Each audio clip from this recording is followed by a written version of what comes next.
We begin tonight with California's high-speed rail. A new state bill seeks to shield certain information about the project from the public. Supporters say the goal is to protect sensitive records.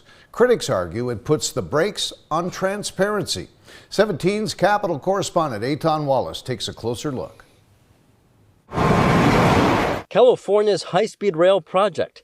It's set to one day connect Los Angeles and San Francisco and eventually San Diego and Sacramento. Backers of the project, including Governor Gavin Newsom, say it will transform the future of transportation. The nation's first high-speed rail system.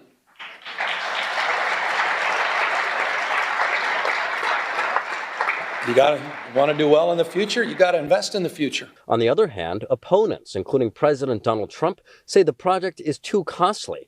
They note the state has already spent about $15 billion on it over the last decade and a half, while the total cost projections for the full project have ballooned from the original $45 billion estimate presented to voters in 2008 to anywhere between $88 to $128 billion today.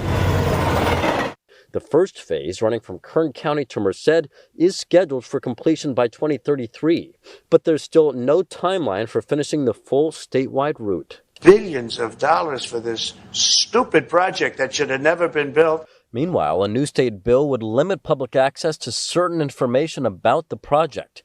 AB 1608 would bar the Inspector General from releasing what the bill describes as project weaknesses, including security risks, fraud controls, and pending lawsuits. I spoke with the bill author, Democratic Assembly member Lori Wilson. Some people might see this, say, oh, the government is trying to hide information from them. What's your response?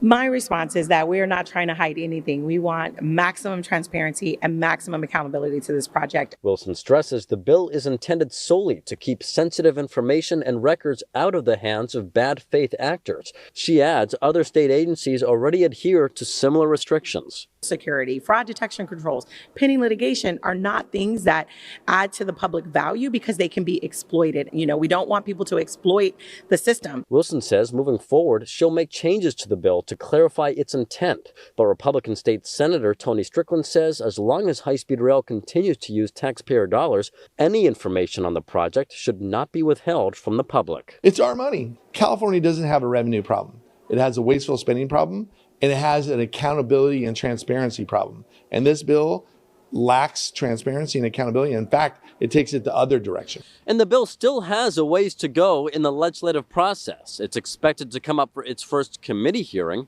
in the coming weeks. Reporting at the state capitol, Eitan Wallace, 17 News.